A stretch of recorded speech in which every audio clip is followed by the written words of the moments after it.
Hello hello, ഞാൻ നിന്നെ എവിടെ നിനക്ക് നീ എന്നെ കണ്ടിട്ടില്ല, അത് എനിക്ക് മെസ്സേജ് അയച്ചിട്ടില്ലേ? അല്ലെങ്കിൽ ഞാൻ നിനക്ക് മെസ്സേജ് അയച്ചിട്ടുണ്ടെങ്കിൽ നീ എവിടെ? ഞാൻ എനിക്ക് എത്ര മെസ്സേജ് അയച്ചിരിക്കുന്നത്? ഇന്നലെ നമ്മൾ മല്ലു ഫാമിലിയിലെ സുജിന്റെ ഒരു വീഡിയോ ചെയ്തിട്ടുണ്ടായിരുന്നു. സുജിന്റെ വീഡിയോയ്ക്കകത്ത് ഇപ്പം നിലവിൽ നടന്നുകൊണ്ടിരിക്കുന്ന കുഞ്ഞാറ്റയുടെയും ഇച്ചാന്റെ ഇഷ്യൂവിനെ പറ്റിയിട്ട് കുറച്ച് കാര്യങ്ങൾ പറയുന്നുണ്ട്. അതായത് സുജിന്റെ വൈഫിന്റെ പേര് അനാവശ്യമായിട്ട് പല സ്ഥലങ്ങളിലും കേൾക്കുന്നുണ്ട്, അതായത് ഇവരുടെ വിഷയമായിട്ട് റിലേറ്റ് ചെയ്തിട്ട്. എന്തായാലും ആ ഒരു ഇഷ്യൂവിന്റെ ഒരു ക്ലാരിഫിക്കേഷൻ വരുത്താൻ വേണ്ടിയിട്ട് സുജിൻ ഈ അമലിന്റെ ഫോണിൽ വിളിച്ചിട്ടുണ്ടായിരുന്നു. അമലിന്റെ ഫോണിൽ വിളിക്കുന്ന സമയത്ത് അമൽ പറയുന്നുണ്ടായിരുന്നു ഗ്രീഷ്മ എന്ന് പറയുന്ന ഒരു പെൺകുട്ടിയാണ് ഇതെല്ലാം പറഞ്ഞുണ്ടാക്കിയത്, സോ ഗ്രീഷ്മയ്ക്ക് ഇതിന്റെ സത്യാവസ്ഥ അറിയത്തുള്ളൂ എന്നൊക്കെ പറയുന്നുണ്ടായിരുന്നു. എന്നിട്ട് സുജിൻ ഗ്രീഷ്മയെ വിളിച്ചു. ഗ്രീഷ്മ പറഞ്ഞു ഈ പറയുന്ന അമലുമായിട്ട് കോണ്ടാക്ട് ഉള്ളതാണ്, അമൽ ഫോളോ റിക്വസ്റ്റ് വരെയൊക്കെ അയച്ചിട്ടുണ്ട്, അങ്ങനെയൊക്കെ പറഞ്ഞ് ആ ഒരു സംഭവം അങ്ങനെ പോയിട്ടുണ്ടായിരുന്നു. അങ്ങനെ പുള്ളിക്കാരൻ ഇന്ന് പുതിയൊരു വീഡിയോയും കൂടി ഇട്ടിട്ടുണ്ട് ഈ ഒരു വിഷയത്തെ പറ്റിയിട്ട്. ഒരു 2-3 വോയിസ് ക്ലിപ്പൊക്കെ ഈ ഒരു വീഡിയോയ്ക്ക് ആഡ് ചെയ്തിട്ടുണ്ട്. ശരിക്കും എനിക്ക് സുജിൻ്റെ ഈ ഒരു വീഡിയോ കണ്ട സമയത്ത് എനിക്ക് തോന്നിയത് അമലിനെ വെളുപ്പിക്കാനായിട്ടുള്ള ഒരു ശ്രമം പോലെയാണ് എനിക്ക് ബേസിക്കലി ഫീൽ ചെയ്യുന്നത്. അതായത് സുജിൻ ഇതിനകത്ത് ക്വസ്റ്റ്യൻ ചെയ്യുന്നത് ഈ ഗ്രീഷ്മ എന്ന് പറയുന്നൊരു പെൺകുട്ടിയാണ്. നിങ്ങൾ 2 വർഷത്തിന് ശേഷം നിങ്ങൾ എന്തിനിപ്പം ചെന്ന് പറഞ്ഞു, നിങ്ങൾ എന്തിന് ഈ ഒരു കാര്യം സംസാരിക്കേണ്ട ആവശ്യം, അങ്ങനെയൊക്കെയുള്ള രീതിയിലാണ് ചോദിക്കുന്നത്. ഇതിപ്പോൾ 2 വർഷമായി കഴിഞ്ഞാലും 10 വർഷമായി കഴിഞ്ഞാലും സ്വന്തം ഭാര്യയെ പറ്റിയിട്ട് ഏതെങ്കിലും ഒരുത്തം തോന്നിവാസം പറഞ്ഞു കഴിഞ്ഞാൽ അവനെ വെറുതെ വിടണോ? അത്രേ ഞാൻ ഇവിടെ ചോദിക്കുന്നുള്ളൂ. എന്തായാലും നമുക്ക് വെച്ച് താമസിപ്പിക്കാതെ സുജിന്റെ വീഡിയോ ഒന്ന് കാണാം. ഹലോ, ഞാൻ കുറച്ച് തെങ്ങൾ എന്തിനും ഇങ്ങനെ അടിച്ചുകൊണ്ടിരിക്കണേ? ഒരാൾ ഫോൺ അടിച്ചെടുത്തില്ല എന്നുണ്ടെങ്കിൽ എന്തെങ്കിലും തിരക്കിലാന്ന് വിചാരിക്കണ്ടേ? ഇതില് ഞാൻ നിങ്ങളുടെ കാര്യം പറയാം. ഹലോ, ഇത് നിങ്ങളിപ്പോ പറഞ്ഞു പറയല്ലേ, അമല് എന്തൊക്കെ പറഞ്ഞാലും സമ്മതിക്കില്ല, നിങ്ങളെ ഞാൻ ഒരു കാര്യം പറയട്ടെ, എനിക്കിതിപ്പോ വന്ന് കുഞ്ഞാറ്റോട് പറയേണ്ട വല്ല കാര്യം ഉണ്ടായിരുന്ന? അതാ ഇപ്പൊ നിങ്ങൾ ഈ കേട്ടോണ്ടിരിക്കുന്നത് ആ ഗ്രീഷ്മ എന്ന് പറയുന്ന ആ ഒരു പെൺകുട്ടിയുടെ വോയിസ് ആണ്. സുജിൻ വീണ്ടും ആ ഒരു പെൺകുട്ടിയെ കോൺടാക്ട് ചെയ്തിട്ടുണ്ടായിരുന്നു. കോൺടാക്ട് ചെയ്ത് കുറച്ചുകൂടെ ക്ലാരിഫിക്കേഷന് വേണ്ടിയിട്ടാണ് കോൺടാക്ട് ചെയ്തത്. അതിനെ പറ്റിയിട്ടാണ് സംസാരിച്ച് വരുന്നത്. അതായത് നീ 2 വർഷത്തിന് ശേഷം എന്തിന് ഇപ്പൊ ഈ കുഞ്ഞാറ്റെടുത്ത് നിന്ന് ഈ ഒരു കാര്യം പറഞ്ഞു, അതാണ് സുജിൻ ചോദിക്കുന്നത്. ഞാൻ നിങ്ങൾക്ക് ചോദിക്കുന്ന കാര്യം നിങ്ങൾക്ക് വല്ല കാര്യം ഉണ്ടായിരുന്നോ? 2 വർഷം മുന്നേ പെങ്ങളെ ഞാൻ പറയട്ടെ, കുഞ്ഞാറ്റ ഡിവോഴ്സ് ആണെന്ന് പറഞ്ഞ് പോസ്റ്റ് ഇട്ടു. അത് കഴിഞ്ഞ് കുറച്ച് ദിവസങ്ങൾ കഴിഞ്ഞപ്പോ വേറെ ആരോ ചാറ്റ് ഇട്ടു. അപ്പം കുഞ്ഞാറ്റയ്ക്ക് വേറെ ചാറ്റുകൾ ഇങ്ങനെ വേണ്ടെന്ന് പറഞ്ഞ ഓള് ഓൾറെഡി സ്റ്റോറി ഇട്ടതിന് ശേഷമാണ് ഞാൻ അയച്ചത്, അല്ലാതെ ഞാൻ കാരണം എല്ലാവരും ഡിവോഴ്സ് ആയത്. അങ്ങനെ ഞാൻ എവിടെയും പറഞ്ഞിട്ടില്ലല്ലോ. ഞാൻ പറഞ്ഞ ചേട്ടൻ ഇന്നലെ എന്നോട് പറഞ്ഞില്ലേ എന്ത് ഞാൻ ഇതിന്റെ പേരുമായിട്ടാണ് കുഞ്ഞാറ്റ അമലിനെ വിളിച്ചിട്ട് മ്യൂച്വൽ ചോദിച്ചോണ്ടിരിക്കണേന്ന്. അത് അമല് പറഞ്ഞാണ്, അതിന്റെ റെക്കോർഡിന്റെ കയ്യിലുണ്ട്. ശരിക്കും പറഞ്ഞ ഒരു പെൺകുട്ടിക്ക് ഇവിടെ വെറുതെ ഇല്ലാത്ത കഥകൾ ചെന്ന് പറയേണ്ട ആവശ്യമുണ്ടോ? നിങ്ങൾ തന്നെ പറ. എനിക്ക് അങ്ങനെ തോന്നുന്നില്ല. കാര്യം ഈ ഒരു കുട്ടി ഇതിനകത്ത് വളരെ ഇമോഷണലായിട്ട് ഭയങ്കരമായിട്ട് കരഞ്ഞൊക്കെ സംസാരിക്കുന്നുണ്ട്. അതായത് ഈ വെറുതെ അനാവശ്യമായിട്ട് ഇതിപ്പം കംപ്ലീറ്റും ഈ ഒരു പെൺകുട്ടിയുടെ തലയിലോട്ട് കൊണ്ടിടുന്ന പോലെയാണ് എനിക്ക് ഫീൽ ചെയ്യുന്നത്. ഈ അമൽ എന്ന് പറയുന്ന ഒരു വ്യക്തിയെ എന്തുകൊണ്ടാണ് കുഞ്ഞാറ്റ ഡിവോഴ്സ് ചെയ്യാനായിട്ടുള്ള കാരണം? അമൽ കാണിക്കുന്ന ഓരോ പ്രവൃത്തികൾ ഉൾക്കൊള്ളാൻ പറ്റാത്തതിൻ്റെ പേരിലാണ്, അല്ലാതെ വേറെ ഒന്നും അല്ല. 1-2 ചാറ്റ് കണ്ടെന്ന് വെച്ചിട്ട് ഒരു ബന്ധം വെറുതെ അങ്ങ് വേർപിരിയോ? ഒരിക്കലും ഇല്ലല്ലോ. കുഞ്ഞാറ്റയുടെ വീഡിയോയ്ക്കകത്ത് വളരെ എവിഡൻ്റ് ആയിട്ട് ഒരുപാട് കാര്യം പറഞ്ഞിട്ടുണ്ട്. സോ അതുകൊണ്ട് ഈ ഒരു സാധനം ട്വിസ്റ്റ് ചെയ്തിട്ട് ഈ ഒരു പെൺകുട്ടിയുടെ മണ്ടയെ കൊണ്ടുവന്നിട്ടിട്ട് ഒരു പ്രയോജനവും ഇല്ല. അമല് പറഞ്ഞത് അത് അമലിന്റെ അടുത്ത് ഇതിൽ ഞാൻ എവിടെയും ഞാൻ കുഞ്ഞാറ്റയുടെ അടുത്ത് പിന്നെ മെസ്സേജ് അയച്ചു, എന്റെ പേരെടുക്ക അങ്ങനെ എല്ലാവരും പറയുന്നത്. അപ്പൊ അവൾ എന്നോട് പറഞ്ഞു കൊച്ചു മാത്രമല്ല എനിക്ക് മെസ്സേജ്, വേറെയും ഒരുപാട് പെമ്പിളർ മെസ്സേജ് ചെയ്ത കൊച്ചു അയച്ചെന്റെ പേരിലെല്ലാം ഒന്നും ഉണ്ടായിക്കണേന്ന് എന്തുവാ കുഞ്ഞാറ്റെന്ന് പറയുന്ന ജിസ്പി എനിക്ക് മെസ്സേജ്, എന്റെ പൊന്നായിട്ട എനിക്ക് സംസാരം ഇങ്ങനെയാ. പക്ഷെ ഇതിനകത്ത് ഒരു കമ്പനിക്ക് വന്നത് ഞാൻ ഉണ്ടായപ്പോൾ എന്റെ അമ്മത്തേക്ക് ഞാൻ പറയാ, ഞാൻ അവനോട് അങ്ങനത്തെ രീതിയിൽ ഇതിന്റെ വരെ സംസാരിച്ചിട്ടില്ല. ഓക്കെ, ഇപ്പോൾ ഈ ഒരു കുട്ടിയെ പറ്റിയിട്ടും വളരെ രീതിയിൽ മോശമായിട്ട് ആൾക്കാർ വന്ന് കമൻ്റ് ഇടുന്നുണ്ട് എന്ന തരത്തിലാണ് ഇപ്പോൾ ഈ പെൺകുട്ടി പറയണത്. ശരിക്കും പറഞ്ഞാൽ ഇവിടെ സുജിൻ എന്ന് പറയുന്ന ഒരു വ്യക്തി ചെയ്യേണ്ടത് കൊണ്ടുവന്ന് കേസ് കൊടുക്കുക, അതാണ് ചെയ്യേണ്ടത്. ഇവിടെ അമൽ എന്ന് പറയുന്ന ഒരു വ്യക്തി ഒരു രീതിയിൽ ന്യായീകരിക്കാൻ നിൽക്കരുത്. കാര്യം നിങ്ങളിവിടെ റിപ്പീറ്റഡ്ലി ചോദിക്കുന്നുണ്ട് എന്തിനിത് പെട്ടെന്ന് വന്നു, എന്തിനിത് പെട്ടെന്ന് ചെയ്തു എന്ന്. ഇത് പെട്ടെന്ന് വന്നു കഴിഞ്ഞാലും താമസിച്ച് ചെയ്തു കഴിഞ്ഞാലും വളരെ സീരിയസ് ആയിട്ടൊരു അലിഗേഷനാണ് നിങ്ങളുടെ പാർട്ട്ണറെ പറ്റി പറഞ്ഞിരിക്കുന്നത്. അപ്പോൾ അത് തീർച്ചയായിട്ടും തെളിയിക്കേണ്ട ഒരു ഉത്തരവാദിത്വം നിങ്ങൾക്കാണ്. അത്ര ഞാൻ അതിനകത്ത് പറയുന്നുള്ളൂ. അപ്പോൾ ഈ ഒരു കുട്ടിയുടെ കരച്ചിലൊക്കെ കേട്ടിട്ട് എനിക്ക് അതിനകത്ത് നല്ല രീതിയിൽ ജെനുവനായിട്ട് തന്നെയാണ് ഫീൽ ചെയ്യുന്നത്. ഒരു കാര്യം മനസ്സിലാക്കണം, ഇതില് എന്റെ ഭാര്യയെ പറ്റിയിട്ട് കുഞ്ഞാറ്റയുടെ അടുത്ത് പറഞ്ഞിട്ടുള്ള ആള്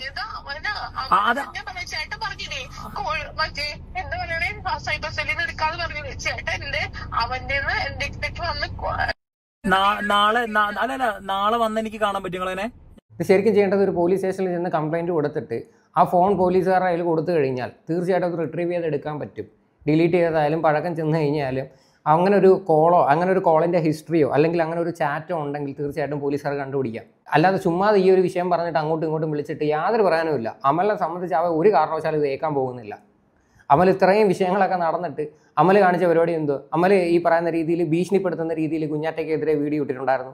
അതിനുശേഷം അമൽ ആ ഒരു വീഡിയോ ഡിലീറ്റ് ചെയ്യുന്നു. കാര്യം എന്തുകൊണ്ടാണ് ഡിലീറ്റ് ചെയ്തത്? അമലിന് തന്നെ അത് പണിയാവുന്നത് നല്ല ബോധം ഉണ്ടായതിന്റെ പേരില്ല. ഞാൻ അമലിനെ കൂട്ടി വരാം. ഓക്കെ, ഇത് ഞാൻ പറയട്ടെ, ഇതില് സീനാവാനൊന്നുമില്ല. നിങ്ങൾ അമല് നിങ്ങളുടെ അടുത്ത് റോങ് ആയിട്ട് സംസാരിച്ചു എന്നുള്ള കാര്യം നിങ്ങൾ കുഞ്ഞാറ്റ അടുത്ത് പറഞ്ഞു, കുഞ്ഞാറ്റത് എല്ലാവരുടെ അടുത്തും പറഞ്ഞു. അത്രേ ഉള്ളൂ. ഇത് ഇപ്പൊ എന്റെ ഭാര്യയെ പറ്റിട്ട് വന്നൊരു വോയിസും എന്തുവാ പേരും പറഞ്ഞോണ്ട് നടക്കോണ്ടല്ല. എന്റെ ഫോണില് എന്റെ ഇൻസ്റ്റയിലല്ല ഫോളോവേഴ്സ് വന്നോണ്ടിരിക്കുക. അത് ഞാൻ ചോദിക്കട്ടെ, ഇപ്പൊ ഞാൻ നിങ്ങളുടെ ഒരു കാര്യം ചോദിക്കട്ടെ. 2 വർഷം മുന്നേ കഴിഞ്ഞ കാര്യം നിങ്ങൾക്ക് ഇപ്പൊ വന്നിട്ട് കുഞ്ഞാറ്റടുത്ത് പറയേണ്ട ആവശ്യം സത്യത്തിലില്ല. 2 വർഷം മുന്നേ കഴിഞ്ഞ കാര്യം ഇപ്പം വന്ന് പറയേണ്ട ആവശ്യമില്ല എന്നാണ്. ഇവിടെ അമലിനെ പറ്റിയിട്ട് സുജിൻ ഒന്നും പറയുന്നില്ല. എടേ, അമലെന്ന് പറയുന്നത് നിങ്ങളുടെ കൂട്ടുകാരനല്ലേ? അവൻ്റെ അടുത്തല്ലേ ഇതിനെ പറ്റിയിട്ട് കൂടുതലായിട്ട് ക്വസ്റ്റ്യൻ ചെയ്യേണ്ടത്? ഇതിനെ പറ്റിയിട്ട് യാതൊരു കാര്യങ്ങളും അറിയാത്ത ഈ ഒരു പെൺകുട്ടിയെ വിളിച്ചിട്ട് ഇങ്ങനെ സംസാരിക്കുന്നതിനെ കാട്ടിയും ഏറ്റവും ബെറ്ററായിട്ട് എനിക്ക് തോന്നിയൊരു കാര്യമാണ്. അല്ലെങ്കിൽ ഇവരെ രണ്ടുപേരെ ഒരുമിച്ചിരുത്തി സംസാരിപ്പിക്കുക. എന്തായാലും ഇതിനകത്ത് കോൺഫറൻസ് കോളൊക്കെ ഇട്ട് സംസാരിക്കുന്നുണ്ട്. ആ കോൺഫറൻസ് കോളിനകത്തൊന്നും എനിക്ക് വലിയ വ്യക്തതയൊന്നും തോന്നിയിട്ടില്ല. ഇത് ഒന്നെങ്കിൽ ഇവിടെ അമൽ എന്ന് പറയുന്ന ഒരു വ്യക്തി ഈ ഒരു കാര്യങ്ങൾ സംസാരിച്ചിട്ടുണ്ട്, അല്ലെങ്കിൽ ഈ ഒരു പെൺകുട്ടി ഉണ്ടാക്കി പറഞ്ഞാൽ. ശരിക്കും പറഞ്ഞാൽ ഈ ഒരു പെൺകുട്ടിക്ക് ഈ കാണാത്തയും കേൾക്കാത്തവരെ പറ്റിയിട്ട് എന്തിനാണ് ഉണ്ടാക്കി പറയേണ്ട ആവശ്യം? നിങ്ങളൊന്ന് ചിന്തിച്ചു നോക്ക്. സാമാന്യ ബോധം ഉണ്ടെങ്കിൽ ഒന്ന് ചിന്തിക്കാനല്ലോ ഉള്ളൂ. സോ അതുകൊണ്ട് 2 വർഷം കഴിഞ്ഞ് 10 വർഷം കഴിഞ്ഞൊന്നും അല്ല. അനാവശ്യം ആര് പറഞ്ഞിട്ടുണ്ടെങ്കിലും കൊടുക്കേണ്ട മറുപടി കൃത്യമായിട്ട് അവനൊക്കെ കൊടുക്കുക. അതാണ് ഇവിടെ ചെയ്യേണ്ടത്. ശേഷം വേറെ ചാറ്റ് അവൾ ഇട്ടതിന് ശേഷമല്ലേ ചേട്ടാ ഞാൻ പറഞ്ഞേ. പറഞ്ഞതല്ലല്ലോ ചേട്ടാ. എന്തിനാ അതിന്റെ ആവശ്യം നിങ്ങൾക്ക്? ഇപ്പൊ 2-3 വർഷം മുന്നേ കഴിഞ്ഞ കാര്യങ്ങളെ പറ്റി നമ്മളിപ്പോ എന്തിനാ സംസാരിക്കേണ്ട ആവശ്യം? അത് അപ്പൊ നിങ്ങൾ 4 കുഞ്ഞാറ്റ എങ്കിൽ നിങ്ങൾ കുഞ്ഞാറ്റടുത്ത് അപ്പൊ തന്നെ പറയണായിരുന്നു, കുഞ്ഞാറ്റ ഞാൻ 2 വർഷമായാലും 10 വർഷമായാലും 15 വർഷമായി കഴിഞ്ഞാലും നമ്മുടെ പാർട്ട്ണറിനെ പറ്റി ഒരുത്തം മോശമായിട്ട് പറയുന്നുണ്ടെങ്കിൽ അവൻ്റെയൊക്കെ വീട്ടിൽ ചെന്ന് അവനെയൊക്കെ പിടിച്ചിരുത്തി ചോദിക്കണം. അതാണ് ഇവിടെ ചെയ്യേണ്ടത്. അല്ലാതെ ചുമ്മാതെ വിളിച്ചിട്ട് തമാശ കളി പോലെ പൊട്ടം കളിച്ച് നിന്നിട്ട് ചിരിച്ച് സംസാരിച്ചിട്ട് യാതൊരു പ്രയോജനവുമില്ല. നിങ്ങളെ കാര്യം ഞങ്ങൾ വെറുതെ കിടന്ന് ഇമോഷണലി നിങ്ങളുടെ ഒരു പേഴ്സണൽ കാര്യത്തിൽ നമുക്ക് ഇത്രയും കിടന്ന് എന്താ പറയണ്ട വളരെ സീരിയസ് ആയിട്ട് സംസാരിക്കേണ്ട ആവശ്യമില്ല. നിങ്ങൾക്കാണ് ആ ഒരു സീരിയസ്നെസ് വരേണ്ടത് നിങ്ങളുടെ പാർട്ട്ണറെ പറ്റി സംസാരിക്കുമ്പോൾ. ഇവിടെ ആ ഒരു പെൺകുട്ടി കിടന്ന് കരഞ്ഞുകൊണ്ട് പറയുന്നുണ്ട്, അങ്ങനെ സംസാരിച്ച് ഉറച്ചു നിൽക്കുന്നുണ്ട്. കള്ളത്തരം കാണിക്കുവാണെങ്കിൽ മുന്നേ പിടിക്കായിരുന്നു. എന്റെ പേര് ഒരു പ്രശ്നത്തിലേക്ക് വലിച്ചെടുത്ത് ഞാൻ പറഞ്ഞതാണ്. അപ്പൊ അത് നിങ്ങൾ പറഞ്ഞ എന്റെ അടുത്ത് അവൾ എന്റെ പേര് പറഞ്ഞിട്ടുമില്ല. അവൾ അത് ക്രോപ്പ് ചെയ്തിട്ടാണ് എല്ലാവർക്കും കാണിച്ചു കൊടുത്തെന്ന് അവള് പറഞ്ഞേ. പക്ഷെ ക്രോപ്പ് ചെയ്തിട്ടോ? ക്രോപ്പ് ചെയ്തിട്ടൊന്നല്ല. എനിക്ക് മറ്റേ പൊന്നൂസനെ അയച്ചതിന്റെ സ്ക്രീൻഷോട്ട് നിങ്ങൾക്ക് അയച്ചിരുന്നോ? അയച്ചതായിരുന്നു ചേട്ടാ. ഇല്ല ഇതെന്തോ ഇത് ഹലോ ഞാൻ നിങ്ങളെ എവിടെയും അപമാനിക്കാൻ നോക്കി. അങ്ങനെ എനിക്കിത് എന്റെ ഭാര്യയെ പറ്റി പറഞ്ഞ് എനിക്ക് ഇന്നലെ ഞാൻ ഈ ഒരു വീഡിയോ ചെയ്യുന്ന സമയത്ത് ഞാൻ എടുത്തു പറഞ്ഞിട്ടുണ്ട്, ഞാൻ കംപ്ലീറ്റ്ലി ഞാൻ സുജിനെയാണ് സപ്പോർട്ട് ചെയ്യുന്നതെന്ന്. സുജിനെ ഇടയ്ക്ക് വെച്ചിട്ട് വേറെ ഏതൊരു വിഷയത്തിലും ഞാൻ സുജിനെ സപ്പോർട്ട് ചെയ്ത് വീഡിയോ ചെയ്തിട്ടുണ്ട്. ഞാൻ നെഗറ്റീവും പറഞ്ഞിട്ടുണ്ട്. ശരിക്കും പറഞ്ഞാൽ ഈ ഒരു കേസിൽ സുജിന് ഈ എടുക്കുന്ന സ്റ്റാൻഡിനകത്തോട്ട് എനിക്ക് ബേസിക്കലി വലിയ യോജിപ്പില്ല. ഇങ്ങനെയാണോ ശരിക്കും പറഞ്ഞ ഒരു വിഷയം ഹാൻഡിൽ ചെയ്യേണ്ടത്? ഇത് ഭയങ്കര മോശമാണ്. കാര്യം ഒന്നുമില്ലെങ്കിലും നിങ്ങളുടെ പാർട്ട്ണറിൻ്റെ ഇങ്ങനെ പേര് വീണ്ടും ഇങ്ങനെ ഹൈലൈറ്റ് ചെയ്ത് കേട്ടോണ്ടിരിക്കുക. അപ്പോൾ അവർക്ക് എന്തുമാത്രം ബുദ്ധിമുട്ടുകളുണ്ടാവും. അതുകൊണ്ട് ബെറ്റർ ഈ ഒരു കേസ് ലീഗലി പോകുന്നതല്ലേ ഏറ്റവും നല്ലത്. അയ്യോ, ഞാൻ നിങ്ങളോട് ഇപ്പൊ എനിക്ക് നിങ്ങളെ ഒരു മിനിറ്റ്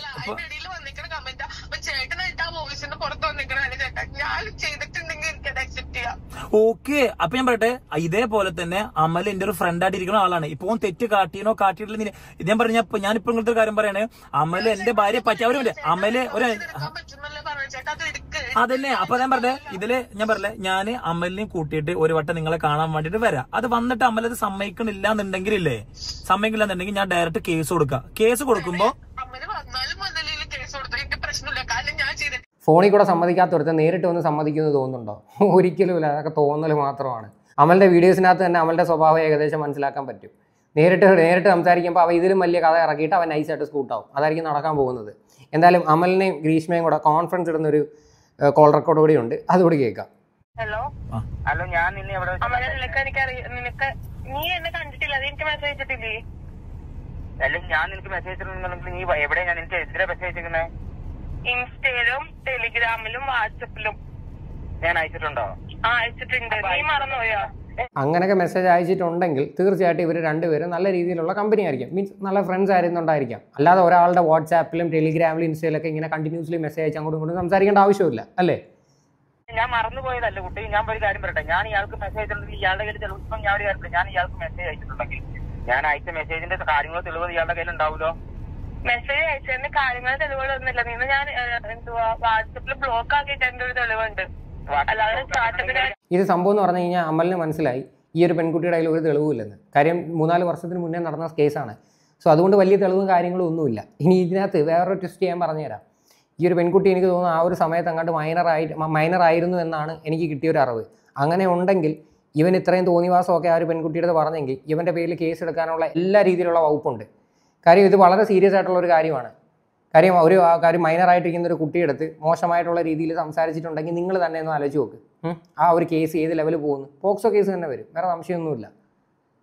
ചെയ്തോ ഈ വാട്സാപ്പിന്റെ അകത്ത് ബ്ലോക്ക് ചെയ്തതിന്റെ അകത്ത് നമ്മൾ ബ്ലോക്ക് ലിസ്റ്റ് എടുക്കാൻ നമ്പർ നോക്കുമ്പോൾ അതിന്റെ അകത്ത് എന്നാ ബ്ലോക്ക് ചെയ്തേക്കുന്നത് കാണൂലോ. അങ്ങനെ കാണൂല. നമ്മൾ ടുഡേന്ന് കാണിക്കുള്ളൂ. നീ അപ്പൊ ആരെങ്കിലും ബ്ലോക്ക് ചെയ്തെടുത്ത് നോക്ക്, ടുഡേന്ന് കാണിക്കുള്ളൂ. ആ ടുഡേന്നാണ് കാണിക്കുള്ളൂ. ഞാനൊരു കാര്യം പറയാം, ഞാൻ ഇപ്പൊ നിങ്ങൾക്ക് ഒരു സ്ക്രീൻഷോട്ട്, ഞാൻ ഇത് കഴിയുമ്പോൾ സുജിൻ ബ്രോ, ഞാൻ ഇത് കഴിയുമ്പോൾ സുജിൻ ബ്രോ ഞാനൊരു സ്ക്രീൻഷോട്ട് അയച്ചിടാം. അതിനകത്ത് മെയിൽ ഞാൻ ബ്ലോക്ക് ചെയ്തേക്കുന്ന ആളുടെ ഇതുവരെ കാണിക്കുന്നുണ്ട്. മനസ്സിലായോ? ഞാൻ ഒരാളെ ബ്ലോക്ക് ചെയ്തേക്കുന്ന സമയം എപ്പോഴാണെങ്കിൽ ആ സമയം കാണിക്കും. കാരണം അതിനുശേഷം ആ നമ്പർ അൺബ്ലോക്ക് ചെയ്തിട്ടുണ്ടെങ്കിൽ മാത്രമാണ് ടുഡേന്ന് കാണിക്കുള്ളൂ. എന്നാൽ എന്റെയിലും ബ്ലോക്ക് ചെയ്തിട്ടുണ്ട്, അത് ഞാൻ എടുത്ത് കാണിച്ചു തരാം. എന്റെയിലും ടുഡേന്ന് കാണിക്കുള്ളൂ. ആ ഓക്കെ, ഇയാളെ ടുഡേന്ന് കാണിക്കുമെങ്കിൽ ഒരു കാര്യം, അങ്ങനെയാണെങ്കിൽ ഞാൻ ഒരു കാര്യമായിട്ടെ, ഈ ചേട്ടൻ എന്റെയിലേക്ക് വന്നതിന്റെ സൈബർ സെല്ലിന്ന് ഡീറ്റെയിൽസ് എടുക്കാന്ന് പറഞ്ഞിട്ടുണ്ട്. എടുത്തോട്ടെ. അപ്പൊ നീ എന്റെ കോള് വിളിച്ചതൊക്കെ അതിനകത്തുണ്ടല്ലോ. ഓക്കെ, എടുത്തു. ആ പെൺകുട്ടി വളരെ സ്ട്രോങ് ആയിട്ട് തന്നെ പറയുന്നുണ്ട്, നിങ്ങൾക്ക് കേസ് കൊടുക്കാമെങ്കിൽ കേസ് കൊടുക്കാമെന്ന്. തീർച്ചയായിട്ടും ഇതൊരു കേസ് കൊടുക്കുന്നതായിരിക്കും ഏറ്റവും ബെറ്റർ. അപ്പം ഇതിൻ്റെ സത്യാവസ്ഥ എന്താണെന്ന് മനസ്സിലാക്കാൻ പറ്റും. ഇത് അങ്ങോട്ടും ഇങ്ങോട്ടും വെറുതെ കിടന്ന് ഉരുണ്ട് കളിച്ചിട്ട് യാതൊരു പ്രയോജനവുമില്ല.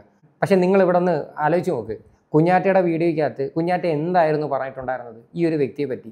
ചാറ്റിൻ്റെ കേസും കാര്യങ്ങളൊക്കെ മാറ്റി, അല്ലാതെ പുള്ളിക്കാരത്തെ അനുഭവിച്ച കേസസൊക്കെ അല്ലേ പുള്ളിക്കാരത്തി വന്നിരുന്ന് പറഞ്ഞത്. അതിനൊക്കെ ശരിക്കും പറഞ്ഞാൽ ഈ അമൽ എന്ന് പറയുന്നൊരു വ്യക്തി എന്ത് മറുപടി കൊടുക്കും? ശരിക്കും ഇവൻ ഇങ്ങനെയൊക്കെയുള്ള പോക്കൃത്തരങ്ങൾ പണ്ടേ കാണിച്ചിട്ടുണ്ടെങ്കിൽ അന്നേ ഇവൻ്റെ പേരിൽ കേസായിരുന്നു കൊടുക്കേണ്ടത്. വെറുതെ മ്യൂച്വൽ അണ്ടർസ്റ്റാൻഡിങ്ങിൽ ഡിവോഴ്സ് അല്ലായിരുന്നു കൊടുക്കേണ്ടത്. ഞാനൊരു കാര്യം പറഞ്ഞത്, ഞാൻ 4 വർഷത്തിന് നിങ്ങൾ പറയുന്ന 4 വർഷം, ഞാനൊരു കാര്യം പറഞ്ഞ 4 വർഷത്തിന് മുമ്പാണെന്ന് പറയുന്നു. ഞാനൊരു കാര്യം പറയട്ടെ, സെപ്റ്റംബർ 2-ാം തീയതി എനിക്ക് എന്റെ അനിയന്റെ അക്കൗണ്ടിലേക്ക് എന്റെ എക്സ് വൈഫ് ആയിരുന്ന ആള് ഈ സ്ക്രീൻഷോട്ട് അയച്ചപ്പോഴാണ് ഞാൻ ഇയാളുടെ പേര് കാണുന്നത്. ഞാൻ ഇയാളെ ഫോളോ ചെയ്തിട്ടില്ല. ഞാൻ ഇയാളെ ഫോളോ ചെയ്തിട്ടുണ്ടോ? ഞാനിപ്പോ അതിന്റെ സ്ക്രീൻഷോട്ടുകൾ ഞാൻ അവനെ അയച്ചു കൊടുത്തിട്ടുണ്ട്. അതെന്റെ നിന്റെ പേര് ഈ കുട്ടിയുടെ പേര് ഞാൻ എന്റെ വൈഫ് ആണെങ്കിൽ എന്റെ അനിയനെ അയച്ചു കൊടുത്തത് ഇതിൽ കണ്ടു. അതിലാണ് താങ്കളാണെങ്കിൽ ഈ പറയുന്നത്. നിന്റെ നമ്പർ എങ്ങനെയാ ഞാൻ ബ്ലോക്ക് ആക്കി? നിന്റെ നമ്പർ എനിക്ക് എവിടെ നിന്നാ കിട്ടിയേ? അല്ല, എന്റെ നമ്പർ ഞാനൊരു പബ്ലിക് ആയിട്ടുള്ള ഒരാളാണ്. എന്റെ നമ്പർ പലയിടത്തുനിന്നും കിട്ടത്തില്ലേ? അമൽ ഈ പറഞ്ഞൊരു കാര്യം കറക്റ്റാണ്. കാര്യം ഇത്രയും വിസിബിളായിട്ട് നിൽക്കുന്ന ഒരു വ്യക്തിയുടെ നമ്പർ കിട്ടാൻ വലിയ പാടൊന്നുമില്ല. പക്ഷെ നിങ്ങളൊന്ന് ആലോചിച്ച് നോക്ക്, ആ ചാറ്റ് ചെയ്തേക്കുന്ന ആ ഓരോ കോൺവെർസേഷൻ ഉണ്ട്. അതായത് ഇവൻ പറഞ്ഞിട്ട് ഇവൻ ഇങ്ങനെ സംസാരിച്ചിട്ടുള്ളതിൻ്റെ ഓരോ ഡയലോഗുകൾ വരെ എടുത്തു വെച്ച ആ ഒരു പെൺകുട്ടി ഇല്ലാത്ത കാര്യം എന്തിന് കുഞ്ഞാറ്റെടുത്ത് എന്ന് പറയണം? ഇവർ ഈ ഡിവോഴ്സ് ആയ സമയത്ത് ഇല്ലാത്ത കാര്യം പറയുന്നത് നിങ്ങൾക്ക് തോന്നുന്നുണ്ടോ? ഒരിക്കലും ഇല്ല. സോ അതുകൊണ്ട് ഇവിടെ ശരിക്കും പറഞ്ഞു കഴിഞ്ഞാൽ ഇവിടെ അമൽ എന്ന് പറയുന്ന ഒരു വ്യക്തി ഉരുണ്ട് കളിക്കുന്നത് പോലെയാണ് തോന്നുന്നത്. ഇനിയിപ്പോൾ ഇവരെ 2 പേരെയും കൂടെ എറണാകുളത്തോട്ട് കൊണ്ടുപോകുന്നുണ്ട്. 2 പേരെയും കൂടെ ഈ ഒരു വിഷയമായിട്ട് ബന്ധപ്പെട്ട് കൂടെ ഇരുത്തി സംസാരിക്കാനായിട്ട്. എന്തായാലും എറണാകുളത്തോട്ട് വരാൻ വേണ്ടിയിട്ട് സുജിൻ അമലിനെ വിളിക്കുന്നുണ്ട്. അപ്പോൾ അമൽ പറഞ്ഞേക്കുന്ന വേറെ കുറച്ച് ഡയലോഗുണ്ട്. എനിക്ക് ഇവിടുന്ന് പുറത്ത് പോലും ഇറങ്ങാൻ പറ്റത്തില്ല, ആ ഒരു മാനസികാവസ്ഥയെ മറ്റേതാ മറിച്ചാന്നൊക്കെ. ശരിക്കും പറഞ്ഞാൽ നൈസായിട്ട് ഒഴിഞ്ഞു മാറുവാണ്. അതിൽ നിന്ന് തന്നെ മനസ്സിലാക്കാൻ പറ്റും. എടാ അമലേ, ഇപ്പൊ എവിടെ? ഞാൻ എന്റെ വീട്ടിൽ എന്റെ അപ്പനമ്മയുടെ മുമ്പിൽ നിന്നാണ് സംസാരിക്കുന്നത്. എവിടെ? ഇടുക്കി? എവിടെ? പത്തനംതിട്ട? എവിടെ? ഇടുക്കിയോ? മുരിക്കാശ്ശേരിയിൽ എന്റെ വീട്ടിൽ നിന്നാണ് സംസാരിക്കുന്നത്. എറണാകുളത്തേക്ക് വരണ്ടേ?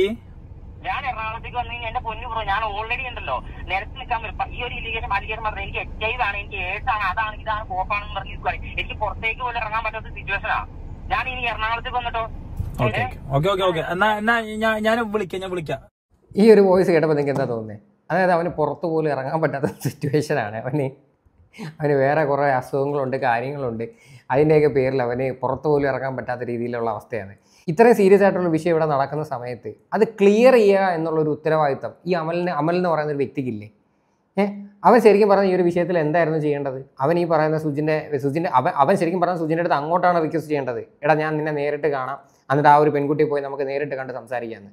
പക്ഷേ ഇവിടെ ഇവ ഒഴിഞ്ഞു മാറാനാണ് ശ്രമിക്കുന്നത്. ഇതിൽ നിന്ന് തന്നെ വ്യക്തമാണ്. അത്ര എനിക്ക് പറയാനുള്ളൂ. എന്തായാലും ഇവനെ ഒന്ന് ഒരു കാരണവശാലും സുജിൻ്റെ അടുത്ത് പറയുവാണ്, ഇവരെ ഒന്നും വന്നിരുന്ന് വെളുപ്പിക്കുന്ന രീതിയിൽ വന്നിരുന്ന് ഒരു രീതിയിൽ നിങ്ങൾ പെരുമാറില്ല. കാര്യം ഈ ഒരു വീഡിയോ കാണുമ്പോഴത്തേക്ക് അങ്ങനെയാണ് തോന്നുന്നത്. കാര്യം നിങ്ങളുടെ കമൻറ്റ് ബോക്സ് തന്നെ എടുത്ത് നോക്കിക്കോ. ഈ ഒരു പെൺകുട്ടി പറയുന്നതിനകത്ത് ജെനുവിനിറ്റി ഉണ്ടെന്ന് തന്നെയാണ് ആൾക്കാർ സംസാരിക്കുന്നത്. എന്തായാലും ഈ ഒരു വിഷയമായിട്ട് ബന്ധപ്പെട്ട് നിങ്ങളുടെ എല്ലാവരുടെയും അഭിപ്രായങ്ങൾ എന്താണെന്ന് വെച്ചാൽ നിങ്ങൾ തീർച്ചയായിട്ടും കമൻറ്റ് ചെയ്യുക.